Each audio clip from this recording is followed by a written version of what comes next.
Chapter first, electric charges and field. आज हम इस पूरे चैप्टर में इलेक्ट्रिक चार्ज और फील्ड के बारे में पढ़ेंगे। आज हमारा टॉपिक क्वांटाइजेशन और चार्ज ट्रांसफर के बीच में रहेगा। इलेक्ट्रोडायनेमिक्स, सबसे पहले इलेक्ट्रोडायनेमिक क्या होती है? इलेक्ट्रोडायनेमिक की दो ब्रांच है, इलेक्ट्रोस्टैटिक्स और इलेक्ट्रोडायनेमिक्स। इलेक्ट्रोस्टैटिक, स्टैटिक का मतलब होता है एट रेस्ट, इलेक्ट्रो का मतलब चार्जेस एट रेस्ट। जब चार्जेस रेस्ट पे होती हैं तो उसे बोलते हैं इलेक्ट्रोस्टैटिक, और जब चार्जेस मोशन में होते हैं तो उसे बोलते हैं इलेक्ट्रोडायनेमिक। इसका एक एग्जांपल, चार्जेस मोशन में है मतलब हमने 10th क्लास में पढ़ा है इलेक्ट्रिक करंट, है ना, मैग्नेटिज्म, अल्टरनेटिंग करंट या फिर इलेक्ट्रोमैग्नेटिक इंडक्शन। ये सब क्या है? आपके इलेक्ट्रोडायनेमिक्स हैं। और जब चार्जेस रेस्ट पे होते हैं तो आपके क्या कहलाते हैं? चार्जेस एट रेस्ट और इलेक्ट्रोस्टैटिक। बात आती है चार्ज क्या है, व्हाट इज चार्ज? चार्ज एक इंट्रिंसिक प्रॉपर्टी होती है। Charge it is an intrinsic property. Intrinsic का मतलब क्या है कि इंट्रिंसिक क्या होता है? इंट्रिंसिक का मतलब होता है भाई इसके बाद और कुछ भी नहीं, बस यही है। जैसे मास जो है, मास भी क्या है? आपकी एक इंट्रिंसिक प्रॉपर्टी होती है, ठीक है।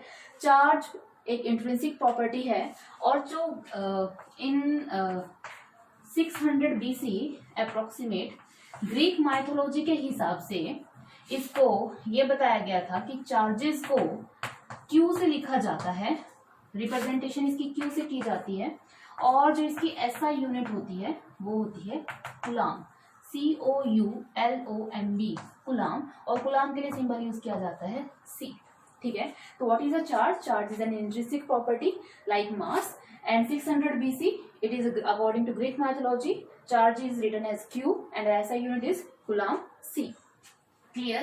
उसके बाद चार्जेस आपके दो तरह के होते हैं, एक होता है आपका पॉजिटिव चार्ज और एक होता है आपका नेगेटिव चार्ज। ये सब लोगों ने पढ़ा है। चार्ज दो प्रकार के हैं, पॉजिटिव और नेगेटिव। तो charges are of two types, positive as well as negative charge. आपने ये भी पढ़ा होगा, एक पॉजिटिव चार्ज जब दूसरे पॉजिटिव चार्ज के पास आता है तो ये रिपेल करते हैं। अगर एक नेगेटिव दूसरे नेगेटिव के पास जाए तो भी रिपेल करते हैं। एक पॉजिटिव और एक नेगेटिव हो तो they will attract each other, और एक नेगेटिव और एक पॉजिटिव तो ये भी अट्रैक्ट ईच अदर। इसका मतलब like charges always repel and unlike charges always attract। तो लिख लीजिए, like charges repel and unlike charges attract each other,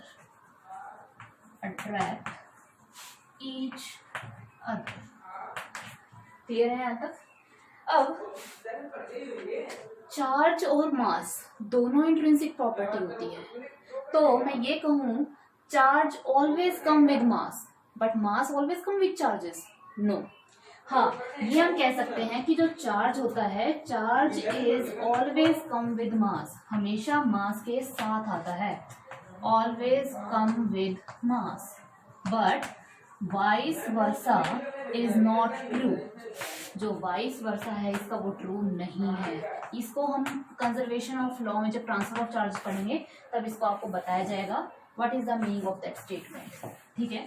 तो charge is always come with mass but vice versa is not true, true नहीं है। Clear है? यहां तक आप नोट डाउन कीजिए। मास के बीच में डिफरेंस, पहला, चार्ज पॉजिटिव और नेगेटिव दोनों प्रकार के होते हैं बट मास कभी भी नेगेटिव नहीं होता, it is always positive. Charge आपका स्पीड पे डिपेंड नहीं करता, इंडिपेंडेंट होता है स्पीड पे, जबकि मास आपका स्पीड पे डिपेंड करता है। कैसे? m is equals to m0 upon 1 minus v square upon c square. What is the c square? What is c? Speed of light. What is the v? v is the velocity of an object, जिससे आपका जो मास है वो move कर रहा है, वो उसकी वेलोसिटी है। अब देखिए जैसे जैसे v बढ़ेगा, suppose v is approaching towards c की तरफ बढ़ेगा, तो यह चीज हम साइक्लोट्रॉन में पढ़ेंगे। मास जो है वो स्पीड पे डिपेंड करना स्टार्ट हो जाएगा।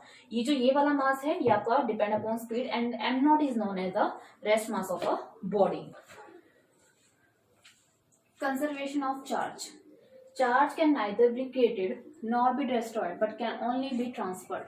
Like mass can neither be created nor be destroyed, ठीक इसी प्रकार charge can neither be created nor be destroyed, is just simply transferred. मान लीजिए आपके पास एक ही सिस्टम है, इस सिस्टम में चार्जेस हैं +3 कूलम, +1 कूलम और -2 कूलम, ठीक है। पहली बात, जो चार्ज होती है, जो चार्ज है वो आपका एक स्केलर क्वांटिटी होती है, it is a scalar quantity, scalar quantity होती है, ठीक है। इसको आप नॉर्मली एल्जेब्राइक सम लगा के, एल्जेब्राइक फॉर्मूला लगा के नॉर्मल ऐड सब्ट्रैक्ट कर सकते हैं। जैसे अगर आपको इस पूरे सिस्टम का चार्ज निकालना है तो क्या होगा, +3 कूलम, +1 कूलम, -2 कूलम, 3 1 4 4 -2, तो कितना आ जाएगा, +2 coulomb. The total charge on the system is +2 coulomb. मान लीजिए आपने इस पूरे बॉक्स को ऐसे शेक किया, हिलाया, हिलाने के बाद कुछ आपस में चार्ज ट्रांसफर हो गया। ट्रांसफर होने के बाद मान लीजिए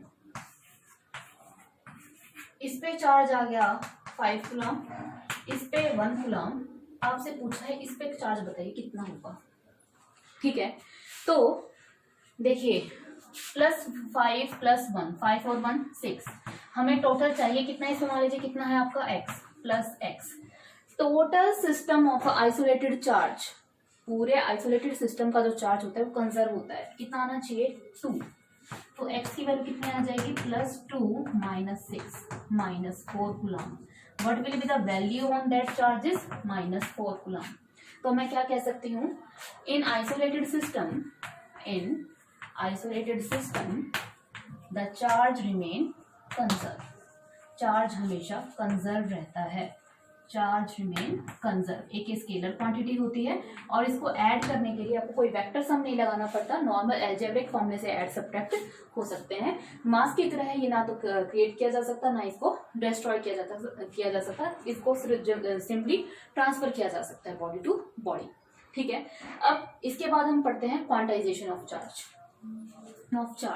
क्वांटाइजेशन ऑफ चार्ज का क्या मतलब होता है, क्वांटाइज का मतलब होता है अवेलेबल इन फिक्स्ड अमाउंट, जो चीज हमें फिक्स्ड अमाउंट में अवेलेबल हो वो आपकी क्या कहलाएगी, क्वांटाइज कहलाएगी। क्वांटाइजेशन की फर्स्ट डेफिनेशन देखिए क्या कहता है, the smallest charge that can exist independently on charge on 1 electron.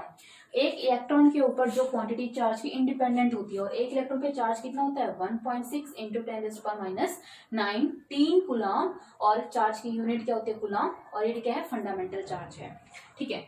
Fundamental charge है, कैसे छोटे चार्जेस होते हैं, हाँ होते हैं, क्वार्क वगैरह होते हैं, बट वो क्या होते हैं, इंडिपेंडेंट नहीं होते, ठीक है। तो इंडिपेंडेंट है ये इलेक्ट्रॉन पे जो चार्ज है वो इंडिपेंडेंट है, और ये क्या है, फंडामेंटल चार्ज है। इसकी फर्स्ट डेफिनेशन कहलाते हैं क्वांटाइजेशन ऑफ चार्ज की।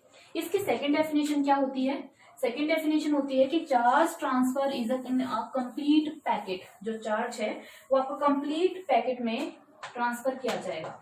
Charges always exist in integral multiple of fundamental charge।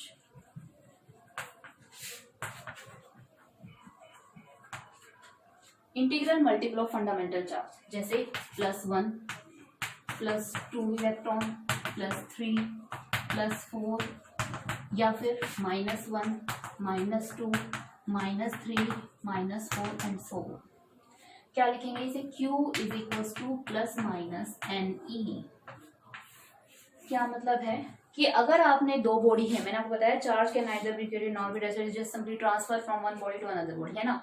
तो आपने जब दो बॉडीज को रब किया, ठीक है, तो इस बॉडी से इस बॉडी पे चार्ज जाए, इस बॉडी से उस बॉडी पे चार्ज जाए, हमेशा कंप्लीट पैकेट की फॉर्म में ट्रांसफर होगा। मतलब एक इलेक्ट्रॉन गया, 2 गए, 3 गए, 4 गया, उस बॉडी ने 1 ले लिया, 2 ले लिए इलेक्ट्रॉन, 3 ले लिए, ठीक है, कंप्लीट पैकेट की फॉर्म में ट्रांसफर होगा। ऐसा नहीं होगा कि 0.5 चला गया, 0.25 इलेक्ट्रॉन चला गया, 0.75, 0.85, 1.25, इस तरह नहीं जाएगा, कंप्लीट पैकेट की फॉर्म में ट्रांसफर होगा। तो Q =±NE। This is the exact definition of quantization of charge. और इलेक्ट्रॉन पे चार्ज कितना होता है, 1.6 × 10⁻⁹ कूलम, ठीक है। अब what is Q, what is +-NE, समझ नहीं आ रहा है। यहाँ देखिए Q =+-NE। Q का मतलब है charge on a body, charge on a body, ठीक है। एन जो है आपका यहाँ इंटीजर है, और ई जो है यहाँ पे आपका electron, charge of electron, charge on one electron, ये है। ठीक है, एक क्वेश्चन देती हूँ, उससे करके देखिए क्या समझ में आ रहा है या नहीं। क्वेश्चन देखिए आप,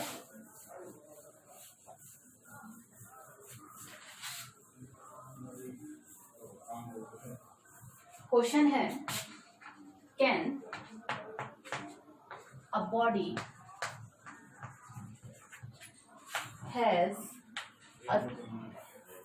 a charge of 8 into 10 raised to power minus 18 coulomb. क्या इतना चार्ज बॉडी के ऊपर हो सकता है? कैसे करेंगे? Q is equals to plus minus n e. Body पे चार्ज कितना दे रखा है? 8 into 10 raise to power minus 18 plus minus n, electron पे charge 1.6 into 10 raise to power minus 19 coulomb. N की वैल्यू क्या आ जाएगी यहाँ से? 8 into 10 raise to power minus 18, इसको नीचे ले आओ, 1.6 into 10 raise to power minus 19।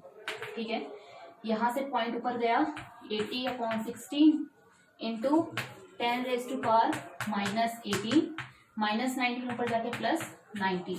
ठीक है, तो इसे काटिए 5 और 5 इंटू 10 कितना आ गया? 50। एन की वैल्यू आई 50। देखिए एन जो है आपका कंप्लीट पैकेट के फॉर्म में आया है, इंटीजर फॉर्म में आया है, मतलब आपका पॉइंट्स में नहीं आया। तो हाँ, yes a body has a charge of 8 into 10 raise to power minus 18 coulomb. इतना आप बॉडी में चार्ज दे सकते हैं, पॉसिबल है।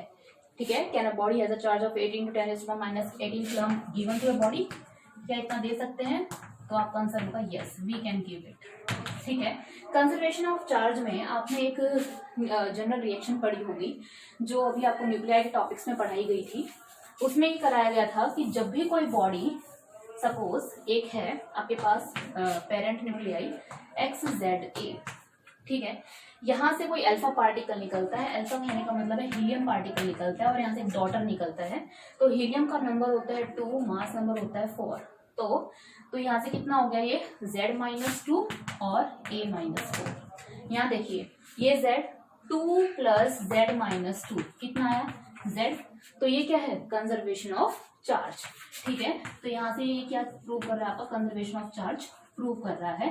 Charge can neither be created nor be destroyed. Charge हमेशा कंजर्व क्वांटिटी होती है, और चार्ज हमेशा कैसे ट्रांसफर होता है? कंप्लीट पैकेट की फॉर्म में ट्रांसफर होता है। Q is equal to plus minus any form में, आप इसे कैलकुलेट कर सकते हैं।